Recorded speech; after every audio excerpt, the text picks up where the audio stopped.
6-0 and undefeated heading into the bye week. And it almost seems weird to be talking about the Eagles right now with all the things that are going on in the city of Philadelphia. The Phillies in the NLCS, but yeah, the Eagles are 6-0. They just beat the Dallas Cowboys, and it's a beautiful thing. Hello, everybody. Kyle Quinn here with another edition of Birds IQ on the Edge of Philly Sports Network. Tom Kelly producing the program today. Go And Birds. yeah, I mean, like I said, it's kind of a weird week because you have the Phillies on the front burner here. The Eagles did just beat they just took care of the Cowboys, and it's kind of not the biggest story in town. But I'm wondering if we had lost that game, things would be a little bit different here because when you go out and you win that game, right? You're 5-0 before that. You're 6-0 after that. You're still undefeated before and after that. The story doesn't really change. But if you had lost that game, all of a sudden you're out of first place. You just lost your first game, and it just happens to be to the Cowboys. Things are a lot different around here, but they are not. So nothing to fear. The Eagles took care of business. So um, we'll get into how they did that. We'll talk about whether you think they are truly an elite football team. I know it's kind of a weird year in the NFL, so I suppose we'll kind of do a little bit of a state of the NFL address, if you will, with a little bit of reflection on some of my predictions at this early stage of the season. I know it's not too many things to sniff at, but we'll take a look at some of those in the beginning of the early portion of the season here. What is Jalen Hurts and the Philadelphia Eagles' weakness? I think we have a pretty good idea of what that is. I'll tell you what that is as we move forward throughout the show. I'll tell you about our defense's weakness as we move forward throughout the show here today. How we managed to attack Micah Parsons. Um, and of course, we'll get into all the rest of the goings on in the NFC East. And we'll look at some potential trade targets here for the Philadelphia Eagles. And with that, we have a few free agents as well that we're going to be looking at. It's all just bye-week stuff, you know. We're going to just kind of hang out a little bit, chit chat, talk about the birds as we move forward here. So, all right, are the Eagles an elite football team? It's a very interesting question because the NFL this year, there's so much more parity. I feel like this year than there has been in any year before. I know we came in thinking the AFC and the AFC West was going to be like the SEC of the NFL, and that's kind of not really been the case, at least so far. The Broncos kind of stink. The Chargers, Brandon Staley's kind of a moron. The Chiefs, I think, are doing what everybody expected them to do. But other than them, I mean, it really everybody in the NFC kind of just sucks. So, what do you make of the Philadelphia Eagles right now? The only undefeated team in the entire NFL, but I know a lot of people say like, "Oh, it doesn't really feel like a truly dominant 6-0." Uh, I I kind of disagree, and that's not saying as much about the Eagles as I think it is about the rest of the NFC and the rest of the NFL. I mean, think about it this way: I think I think that besides the Eagles, there's only three other teams in the NFC who have a have a winning record or above 500 record, and that's the 5-1 Giants, who I'll get to them in just a minute. The Minnesota Vikings, who are 5-1, who we beat, and then the Cowboys, who are 4-2, who we also beat. So you should feel pretty good about what the Eagles have been able to do so far this season. You really should. I mean, take a look at the 49ers. And I had the 49ers as my winners of the West. I still think that's going to turn out to be true. But I mean, what they're 3-3 right now. They just lost a pretty bad game to Atlanta. Trey Lance is out, and they're stuck with Jimmy Garoppolo again. So I don't really see the Niners as big of a threat as I did in the beginning of the season. And then you had the Rams, who look really sluggish coming off of that Super Bowl victory. I don't know if half of those players on that team really give a crap about winning this season. And then, of course, the Cardinals, who stink with Kyler Murray, who we just beat kind of in lucky fashion a couple of weeks ago. And then the Seattle Seahawks, who are riding coattails of Geno Smith for some reason. And somehow, I don't really quite understand that one, but Seattle's kind of putting up some offensive numbers and putting themselves in the mix for that division just because of how poorly the rest of them have been playing. And then you have the NFC North, which right now looks like it's the Vikings division, but you have to think Green Bay is probably going to that those tides are going to even out a little bit, and the Vikings are going to fall short, and Green Bay might end up taking that division. But who knows? I mean, right now the Vikings are playing great, and the Packers are playing terribly. The Packers have nothing going for them on offense. Their wide receivers just flat out stink. Aaron Rodgers seems to be getting a little frustrated. They become more of a run heavy team and a team that relies on their defense. They're a team that I think might end up looking to be trading for a wide receiver. They're going to need somebody or a veteran to get with Aaron Rodgers, because losing Devontae Adams was just a major problem for them. And then you have, of course, the Bears and the Lions, and the Bears just look flat out terrible. We just saw them on Thursday night, and then the Lions, who we beat in Week 1, and people were pretty high on going into this season, and they haven't really managed to do much of anything so far. So there's your North, and then in the South, I mean, the Saints stink right now. We're going to see them tonight, Thursday night, in less than an hour, or I guess about an hour. And then, of course, the Panthers, who just fired Matt Rule. Wonder where he's going to go.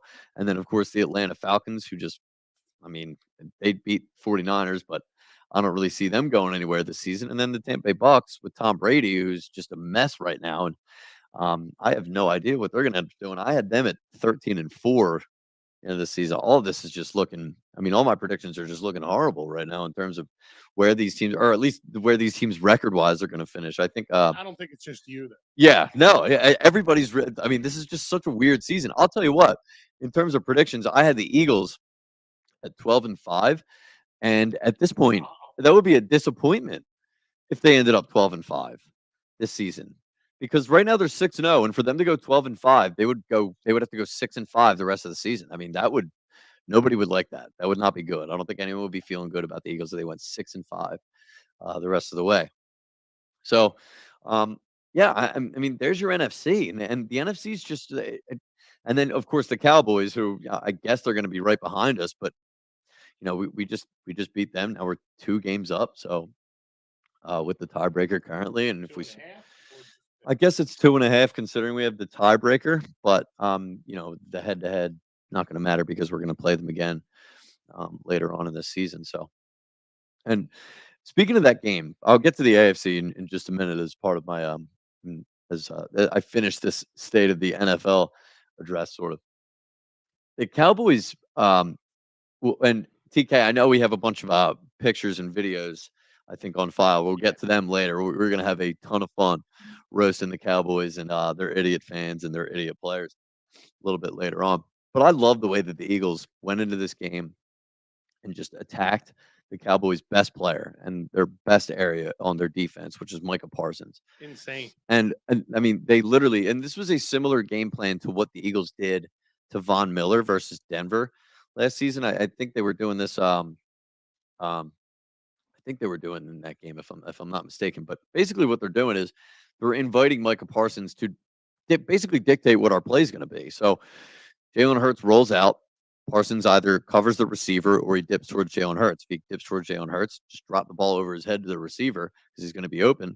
And if he drops back to cover the receiver, you just take the yards. And we ran that multiple times, one of them for a touchdown, one of them for a critical 4th-and-3 play, which is just outstanding work. And by the way, Lane Johnson is probably the MVP of this team, Oh yeah. I would say. We saw what happened as soon as he went. It went as soon as he went out, Micah Parsons started having a much better day.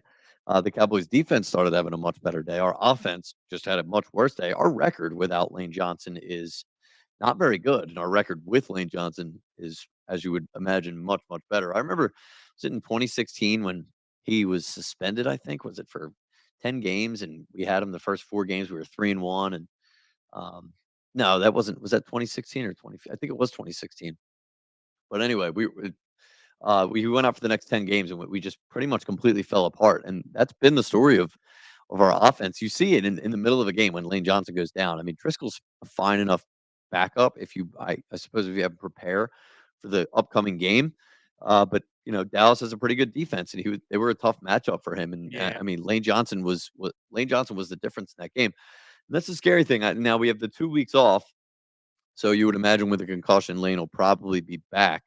But this is now, I think, his third concussion in his career, and that's, I mean, one, for the guy's health, That's just not a good thing. You don't want to see that for a guy's future. But I mean, I mean, once you're getting up there and you start to rack those up, and I mean, I would imagine you just start to look at things a little bit differently. And I mean, who knows how much longer we'll be able to enjoy Lane Johnson's dominance.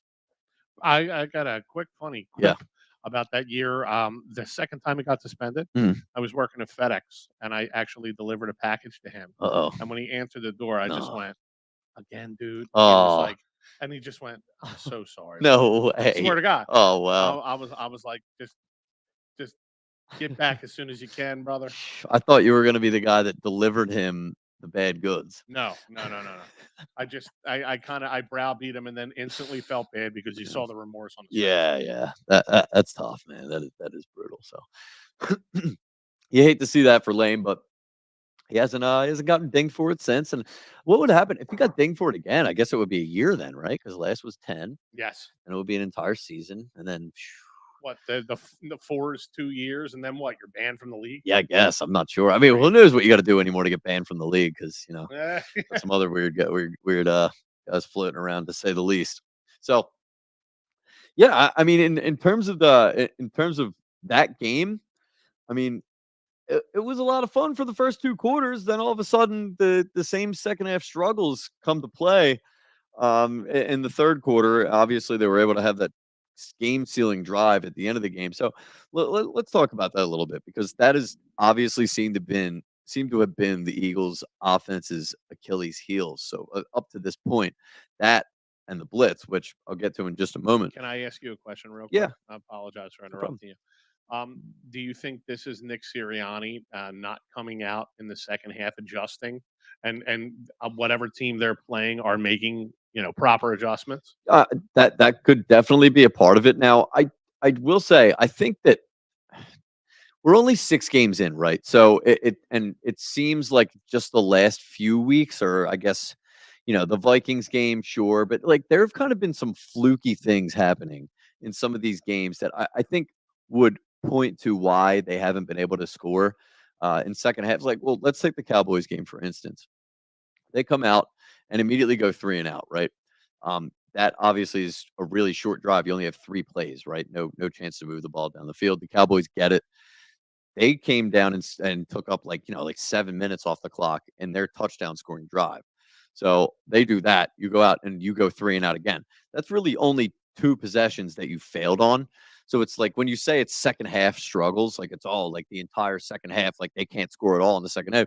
You came out and went 3 and out twice back to back, right? And then Yeah. the next time you got the ball was in that fourth quarter because the Cowboys ate up a whole bunch more clock, right? And got it down. I think they ended up scoring with 14 minutes or something left in the fourth quarter, or whatever. We got the ball back, and I mean, we just had that back-breaking drive. We just dominated them, running the football right up the gut, like every single play, like right behind Kelsey with Miles, Hurts, and then finally the two passes right at the end to pretty much seal it. I know there were still a few minutes left. We needed the interception and such and such, but I mean that was a monster drive, and that came in the second half. And then even the week before in Arizona, they only ended up getting a field goal out of it, but they had a long clock chewing drive that they basically, I mean, that ended up being the game winning drive because their kicker, that was not Dicker the kicker, missed the field goal, so to tie it up. So yeah, I mean, would you like to see them come out in the third quarter and just immediately double down and score again? Yeah, I do think that's coming, but for sure. I mean, you can look at it and say like that. If there's one thing you're going to complain about, or two things, or three things, you're going to nitpick, and that's all you can do when you're looking at a 6-0 football team Exactly. is nitpick. That would definitely be one of the areas that you look at and say they got to get a little bit better at. But I think just at least in the case of the last few weeks, it's been a little bit fluky. Um, and I mean, think about it. We've just been in really odd games this season where we just flat out dominate teams. Like, we've scored the most second quarter points of any football team in NFL history this season. So up to this point. And I think we have more second quarter points just this season combined than some other teams have total. Yeah. I mean, there's some bad offenses out there. So I mean, just the way that this offense has been able to come out and just light it up like immediately and go out to these massive leads, it leads to just odd situations in like late in games where other teams are just doing what they can to climb back. And Sirianni even admitted as much that their philosophy is to just when they're up big like this is to not allow the big plays. He flat out said this. So him and Gannon are sitting back and they're doing this soft coverage, which I'm not the biggest fan of because it is seeming to allow some of these teams back into the games. But um, yeah, I would point to more of just flukiness. Other teams have just been able to control the clock a little bit more in second halves, and that's just sort of been the flow of the game so far. Um, but I do think that when this team needs to score, they've been able to, right? So far, anytime this season, because they haven't lost, right?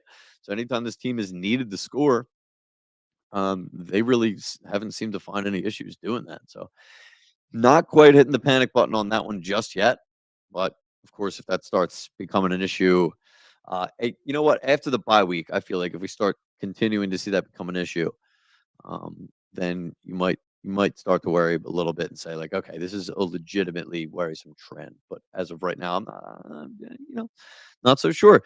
The one thing that I do think is a bit of a worry here is how our offense handles the blitz and how Jalen Hurts handles the blitz because it's not been good so far this season, and teams know that. And I'm surprised that the Cowboys didn't blitz us more in that game. They got 4 sacks on us, and I believe they were all on blitzes, just sending extra pressure. And it's not the offensive line's fault, right? There's only so much you can do when they're sending more guys than you have on the offensive line, Right. right? You can only block so many guys. You can try telling that to Jordan Mailata. He might not want to listen, but that's usually the case. Is that it's very tough when these guys are zero blitzing or just sending almost like 8 guys. What can you do? And now Jalen Hurts is a mobile quarterback, and that's a good asset for him to have and to be able to take off. But it's not going to work every single time. And if they're coming that fast, there's eventually just not really going to be anywhere for him to go. Um, so ways for you to offset the blitz obviously are, running the football and makes the defense overcommit and, you can catch them if you do a little sweep to the outside or something like that. Get around everybody. Yeah, that can work for you. Jalen Hurts can run out of it, like I said. But the one thing that the offense hasn't really been doing and that I wish that they would do a little bit more is install more hot routes into the offenses. And hot routes are basically just when instead of the receiver who was scheduled, I guess, on that particular play to go out for a deep route or a corner route or whatever it's going to be, um, instead of doing that, when he sense the pressure, QB checks out of it, and the wide receiver just run out, turn right around, and be ready to catch the football. Once you start doing that, you're beating blitzes that way. Teams are going to stop blitzing you because you're just beating it. So, and only then will this offense truly be, just completely and utterly unstoppable? It already seems totally unstoppable, considering AJ, just the talent that they have. AJ Brown, Devontae Smith, and Goddard are I think, as Sean Payton said, the best XYZ combo in all of football, and I believe he could be right about that. I'm not even I can't even think of too many other units that or any other unit that would have something even close to that right now. Maybe the Bills? No, I don't even think the Bills. But so yeah, just considering the talent they have there on the offensive line, running the football, and then you have Hurts that can beat you his ways, all of his ways, and if they learn how to beat blitzes, then man, I don't think there's anyone that's going to be able to beat this offense. I really don't. So in terms of the NFC East, yeah, we just took care of the Cowboys. We're gonna have to take care of them again later on in the season. And I'm not as worried as everybody else is with the third straight road game and it being in Dallas. Look, we're a better team than Dallas, and we can go out there and we can find a way to win. So we can definitely sweep Dallas this season. Washington is just completely irrelevant. Sorry to break that news to Matty B there, who had the Washington Commanders winning the division, and by the way, 8 wins for the Philadelphia Eagles. So yeah, they better cash out right now. We're gonna have two more wins left there, TK, He's to dying. He's enjoy. dying on that hill. You Yeah, know. I know it's trouble, man. It's a shame. You hate to see a guy go down like that I because don't hate it. TK he picked the Cowboys to win last week because it was like the last Yeah. last thing he had Yep. going Yep. for him. It was a shame. It was just a damn shame. Um, but then you have the Giants, and Look, the Giants are 5-1, and yeah, I think the Giants are fraudulent. I think we're a much better team than Giants, and I think I'm not really too worried about the Giants at all. But but I don't think the Giants. Uh, I'll put it this way: I think the Giants are going to win a good amount of games this year, and that's not because I think they're good, but their schedule's weak, man. And so everyone in the NFC schedule is very weak. We've been capitalizing off of it. Cowboys have kind of been capitalizing off it, although they had the Rams and the Bucks, and the Bucks kicked their ass, and the Rams just kind of looked terrible, so they were able to feast off the Rams. The Giants' toughest part of the schedule is probably over with right now, especially considering they just went through Green Bay and Baltimore and won both of those games. So I mean, they also played Tennessee, and yeah, I mean the Bears and Panthers suck, and they lost to the Cowboys, um, but I think the toughest part of their schedule is pretty much done with because coming up they have Jacksonville, who I think they could lose to, and then Seattle, which is another sort of toss up. So maybe this stretch of 4 games, they're probably in the middle of their toughest part of their schedule. And then they got My man Rob Hefner checking in from Las Vegas. yeah. Could you see the Eagles losing at this point? I mean, like I said, at 12-5, like as I predicted, I think that would be a disappointment at this point, considering they're 6-0. And looking at our schedule the rest of the way, it's tough to see where they could lose, but they're definitely going to lose at one point. I mean, it's it's just a given. Every Yeah, team gets punched in the mouth. Their weaknesses are going to rear their ugly head at one point, and one team's just going to catch them on an off day, or one team's going to have a really good day. It's the NFL. It happens. It's very, very rare that a team goes undefeated, and especially now in a 17-game season, it's never happened before. So, um, yeah, I mean, the Eagles going undefeated. I'm not sure, but look, I'm seeing like 2 losses, maybe like max at this point, honestly. Like the rest of the schedule's really, really weak. And I mean, you will have the Giants twice, who, like I said, are playing pretty well at this point, but I think we're gonna be able to handle them. And but look, I do see the Giants as a team that's gonna be maybe like your 10-7 type team, or I mean, even then, starting 5-0 and going 10-7, that'd be rough fall for them to go through. But I do see them in just a weak NFC right now, possibly getting in as a wild card, and then getting the smackdown laid on them by who knows, maybe the Eagles. But we should hopefully have a bye week by then. But they got Houston coming up, which could probably be a win for them. Detroit, Dallas again, which is division game tough. I have 4 straight division games here: Dallas, Washington, Eagles, Washington, Minnesota, Indianapolis, and then the Eagles. So who knows? You can see the Giants fall off a little bit, but starting out 5-0 with a difficult part of their schedule out of the way. Hopefully that just has them feeling a little confident when they have to play us, because, like I said, they might have a good record, but they are frauds. So that's sort of how the NFC is sitting right now. Over to the AFC in the West, and not the SEC of the NFL as everyone imagined it would be. Now, in Matt's prediction, and I hate to hammer on Matt while he's not here. He's out at his sister's birthday dinner. Happy birthday, Jim. Denver was his division winner out of the AFC West, and let's just say it's not looking too hot for that prediction so far. Not looking too hot. I had the Chiefs, so tells you who's been paying attention here. Yeah, Chiefs look about as you would expect them to look. Patrick Mahomes is doing his thing. Offense does seem like it's missing Tyreek Hill just a little bit. But the rest of the AFC West is just a really strange division. Like I said earlier, Brandon Staley has been a moron so far this season. What was in that last game, the Monday night game against Denver, who's, by the way, been in 4 primetime games out of 6 weeks so far to start the season. I think I've had just about enough of Denver there. And Rob, yeah, I'm with you, man. The AFC West has been a major disappointment, dude. The Chargers, and I don't know if it's the coaching. I know Justin Herbert's kind of had the rib injury a little bit, but their defense has been disappointing. J.C. Jackson, who they got from New England, man, did Bill Belichick get out of him at the right time? And then, of course, the Broncos, massive, massive disappointment with Russell Wilson, which has kind of been fun to watch because Russell Wilson's just turned into a complete freaking weirdo and maybe he always was, but he is just such a strange man, and I'm so glad the Eagles did not get Did him. you hear that stat? And I don't know if it came from your station or not, but that he would not give out his cell phone number to his teammates.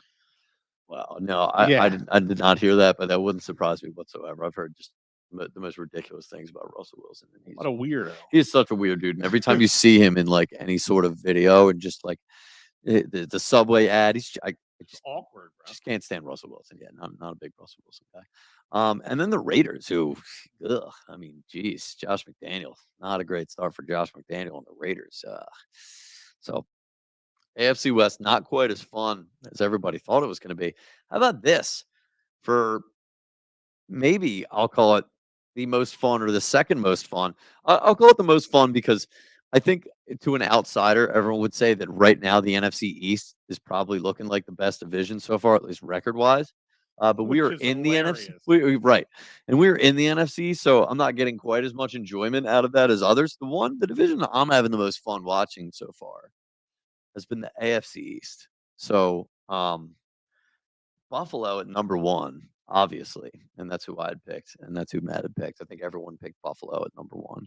Buffalo is probably everyone's number 1 pick in the AFC still to this point. But man, Buffalo sitting up there. Miami looks like a good team with Tua. Of course, I know they've kind of fell to the wayside the past few weeks because their QB's been injured and their QB2's been injured, and they've been going with Skylar Thompson, and they just had a rough few weeks there for the Dolphins. But losing to the Jets, who've been looking pretty good um, this season so far. The Jets beating up on Green Bay. Their defense looking pretty good. Robert Saleh, our boy Joe Douglas, holding it down over there in New York, and then the Patriots, who managed to win a few games with Bailey Zappi. Is that I think that's how you say his name?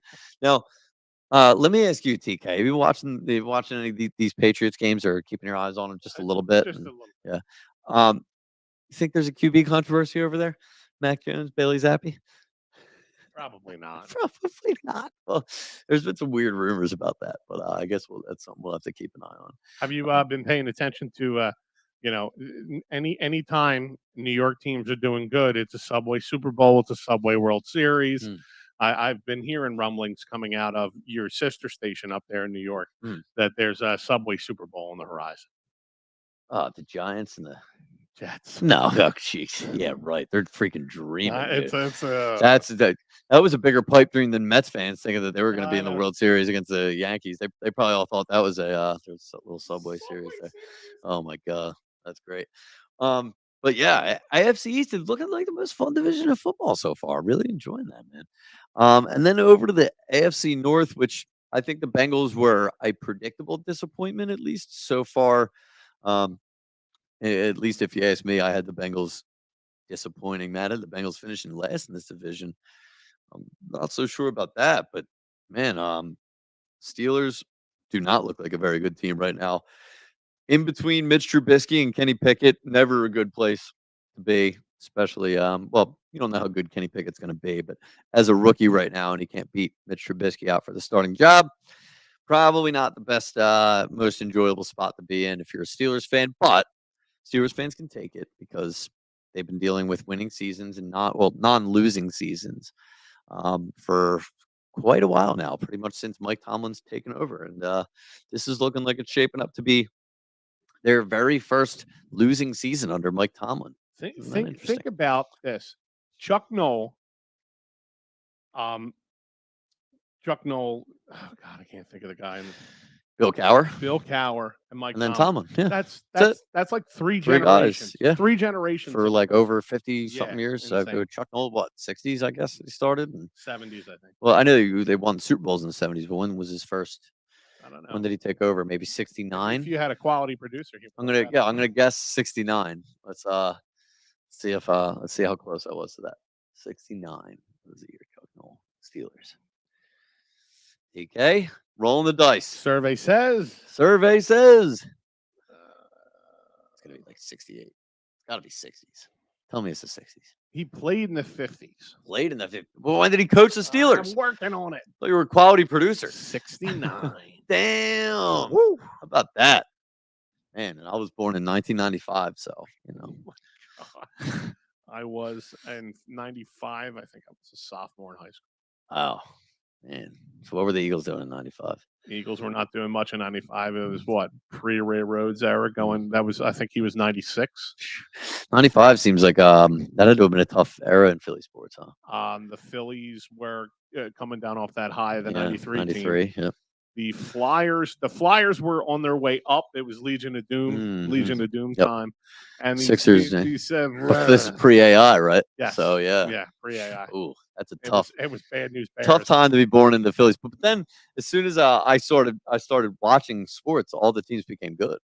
The Eagles, the Phillies. Excellent. Yeah. We have a young guy on our show, James Scorse's 28, I think. Hmm. The year he was born was the last year the Cowboys won the Super Bowl. That was it. So Wow. we call him the Cowboy Killer. Wow, that's good. Good for him. Um, speaking of cowboy killers, we'll get to it. One of the guys that did that a little bit later on when we do our Rob Hefner, dumbass. Yeah. instant information. In '95, the Eagles finished 10-6 and beat the Oh, Lions okay. So in the that's wild card game. So that was that Ray Rhodes' first year, I'm not second sure, but year? that was Rodney Pete. It was Rodney Pete. Yeah, Yes. there Yeah, you go. and here Pat Bernard Union In the Union. exclamation. Yeah, I mean, I guess I 5 for 5, baby. can't pretend I know a single player on the Union or have watched a single game or have That been paying attention at makes all. two And of us. I have heard that they are in the playoffs right now, or is playoffs tonight, something like that. I'm not Yes, sure, they're but starting their run. well, good for them. Good for them. Not good for the Cleveland Browns, TK, who's man, just got their ass kicked by the Pats, and they're going to be struggling for a little while. Then they get their sexual predator of a quarterback back later on, and who knows how good he's going to be. So I'm not really, I'm done feeling for the Browns though. I mean, I used to want them to be like good, and then Baker Mayfield went there, and he was a d bag, and I couldn't stand Baker Mayfield, and now they're doing this with Deshaun Watson, and so just not too hot on the Browns anymore. Um, and then finally, to wrap up the AFC and our state of the NFL on this beautiful bye week, the Indianapolis Colts, Titans, Jags, Texans, the beautiful, beautiful AFC South. The AFC South sucks. Yeah. All right. Uh, Dougie P and the Jags, I hope that they come through and win that division. Not so sure. They've seemed to have fallen off a little bit since they took their beat down to the Birds a few weeks ago. The Colts oddly beat the Chiefs. They're kind of scraping by, getting some wins. Looks like Frank Reich's job might be safe for one more year, maybe. I don't know. I'm not so sure about that, but um, yeah, I'm with you, Rob. I'm with you Yeah, 100%, man. definitely. And then who knows about what the Titans are going to do this season? They're kind of one of those weird teams that you could see finishing like 8-9. I think that's probably around where I would have had them finishing before. I didn't have their record written down here. Stupid me. The Tennessee Titans, but I'm sure I could go back and we could run the tape and see what I had them at. Titans, just almost lost to the Commanders, by the way, a few weeks ago until Wentz threw a devastating red zone interception, as Carson Wentz does. And that game was hilarious, by the way. That final drive when he's just driving down the field and probably five times threw a pass that was interceptable is all. How about So his coach just rolling them, man? oh yeah. Oh, that was Oof. brutal. Yeah. And if you don't know what TK is talking about, Ron Rivera was asked what the difference is, or why they think they've been behind all the other teams in the NFC so far, and he's just a quarterback. And then he freaked out at the media for like misconstruing his words, which, like, dude, you said it. Like, what are you talking about? No, it was a simple question and a simple answer. Right. So I mean, whatever. But and he knows, I guess his quarterback has a fragile ego that he can't hurt. Fragile. But I mean, look, Carson Wentz. By the way, Carson Wentz getting surgery, so he's going to be out for 4 to 6 weeks, and it's the Taylor Heineke show in Commeyville. Hmm. So not going to see Wentz in Week 10, unfortunately. I don't believe that's going to stink unless he miraculously comes back in, I guess, 4 weeks. But um, I would have to imagine this is the end of Carson Wentz as a starter in the NFL. Right. I can't see Heineke playing poorly enough to warrant the coach, one, passing over the rookie, and two, passing over the rookie for Carson Wentz again, because they know what they just saw in Carson Wentz. I don't see any scenario where Heineke, who we've seen for a few years now, seen him play some games. He's not horrific. He can move the ball down the field. He's not Carson Wentz bad when I think he's capable, backup worthy. He's not going to puke all over himself. He's going to probably do just enough to keep that job away from Carson Wentz. And then after that, man, I have no idea what it's going to be like for Wentz. I mean, I just have no clue. That's going to be something very, very interesting to monitor for old Carson Wentz. So, yeah, I mean, look, I still do think this is the Eagles' division to lose very clearly, especially now that we took care of business against the Cowboys. I think this is our conference to lose, honestly, considering that the two teams who are breathing down our neck, or two of the three teams that are breathing down our neck, we just already took care of so far this season, the Vikings and the Dallas Cowboys. So, um, now, since we're in the bye week, this would probably be the best time for the Eagles to want to go out and try and add a piece at the trade deadline to get them integrated into their offense or the defense. Obviously, it seems like it's a little late for that now because we're heading into the weekend. There's going to be a week left. And then, of course, there are the teams who are going to be in sell mode that are going to want to get the most value for the players as they possibly can. So they're going to wait, of course, until the actual deadline hits. So I'm probably not going to see a trade this week, but I do think, and I very much, I firmly believe this, that when Howie Roseman knows that the Eagles are in it or right there, then he's going to go make that other move to put them over the top, like he did in 2017 with Jay Ajayi. Now, the difference is with this season, there's not like a hole on the team And that you're looking at that you're saying, oh, we need to address this area. And that's like, we're definitely going to win the Super Bowl. I'll say this. There is there's two areas. One area I think that you could use a little bit more there and it would be nice. And then there's one I think that if you add to this group, you take this unit to elite levels and this makes you a legitimate team that's like, oh damn, like we are going to win the Super Bowl. So first, okay, can you guess what the first position is? The more minor one? can I go major first? Is Yeah, that sure. wide Go ahead. receiver? No, Okay. no, it's not I wide receiver. well, I We mean, have enough wide receivers. Like right. already almost too many mouths to feed So already. your minor group would be running back. Running back, yeah.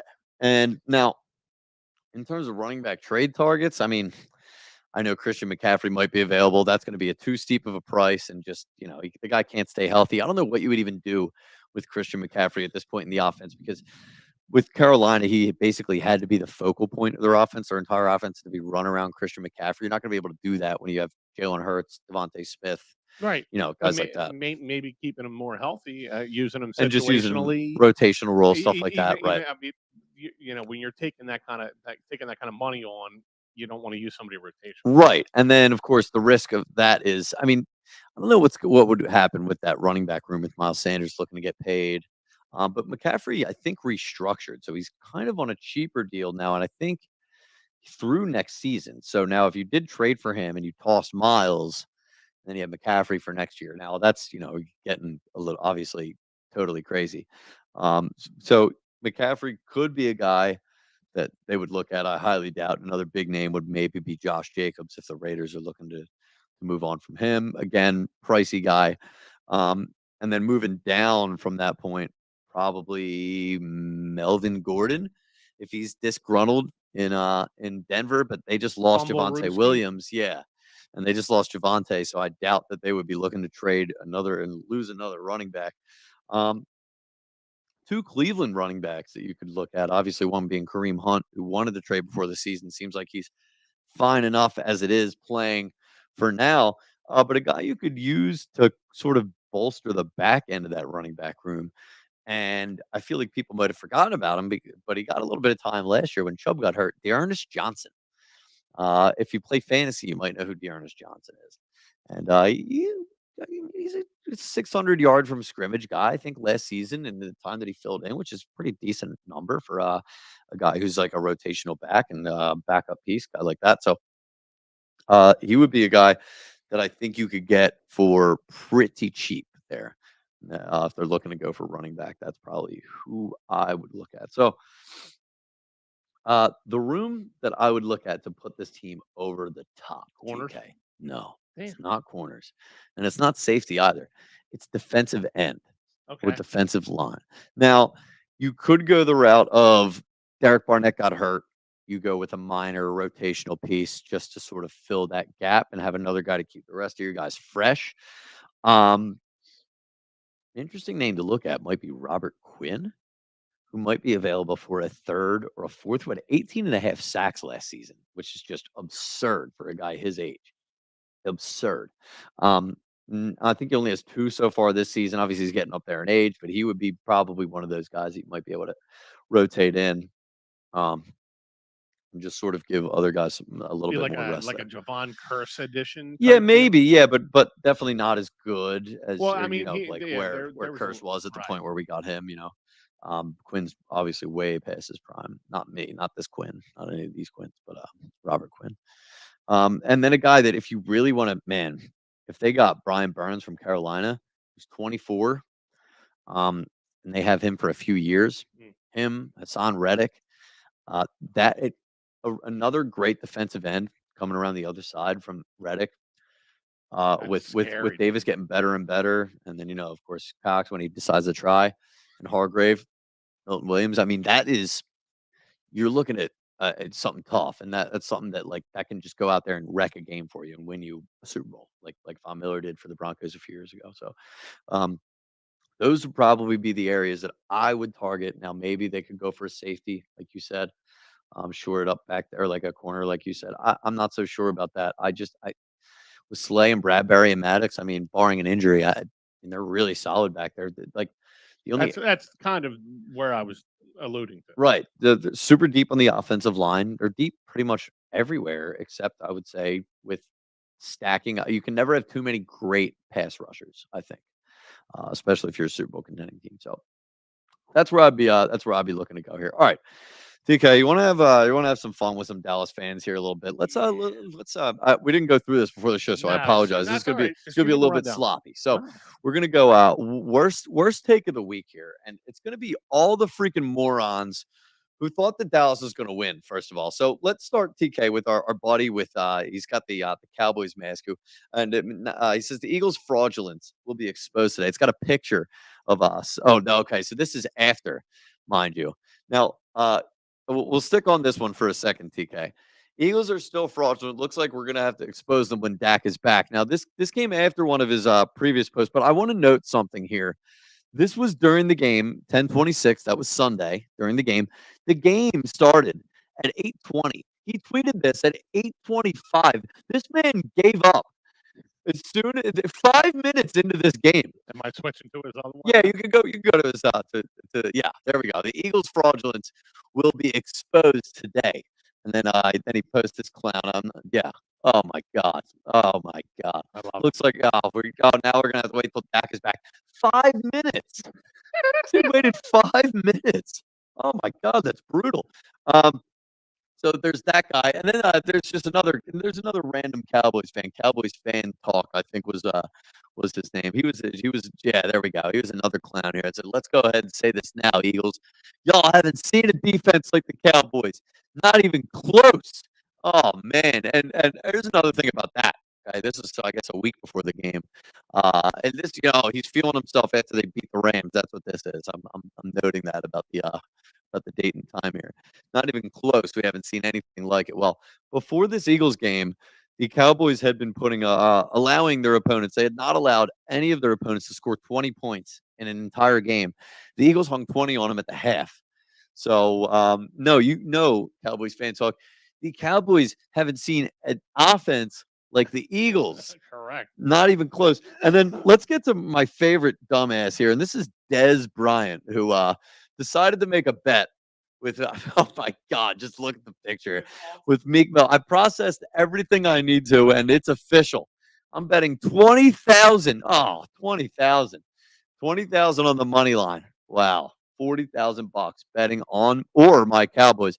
Or I guess on maybe a cutoff. Either that or he can't spell. Either wouldn't surprise me.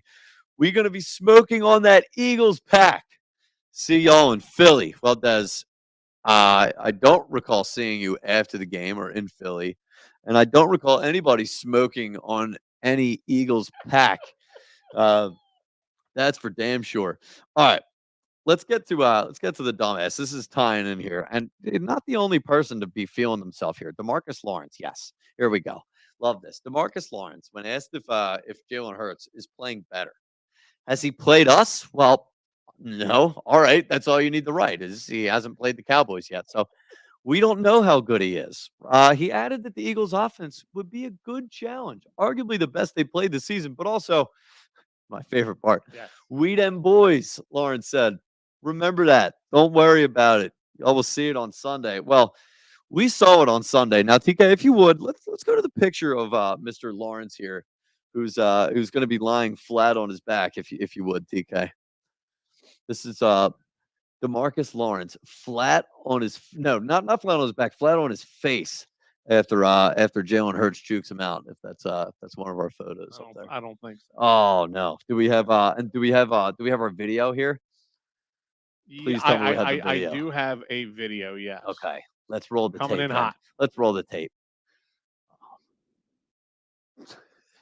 That's our buddy Demarcus Lawrence. Oh no. That's our old buddy Demarcus Lawrence. Now there was another picture. It was a still shot of Jalen Hurts just kind of juking the man out of his shoes, and he's lying there flat on his face. So Lawrence, as we saw, we just rolled the tape on you, buddy. You are not them boys, unfortunately. And I know you wanted to be, but we did not see it on Sunday. And to all the idiots that thought Cowboys were going to win, you're an idiot. I mean, it's pretty much that simple. I love it. But a lot of fun ripping on Dallas today. Hopefully, I'll get to do that again later on this season when we take care of them on Christmas Eve. That would just be lovely. But for now, that's going to do it for today's show. Easy one today. Bye week. The Blues. Everyone go enjoy some Phillies baseball this weekend and some poor professional football tonight. But yeah, and we'll get back to talking some real Eagles football. We'll have a Steelers matchup for you, and we'll sink our teeth into a whole bunch of other stuff as it pertains to the NFL. We'll get a little bit more serious next week. TK, thanks for producing the program, my friend. Of course. Everybody for hanging out. I'm Kyle Quinn saying so long. Thanks for listening, and go Birds. Go Birds.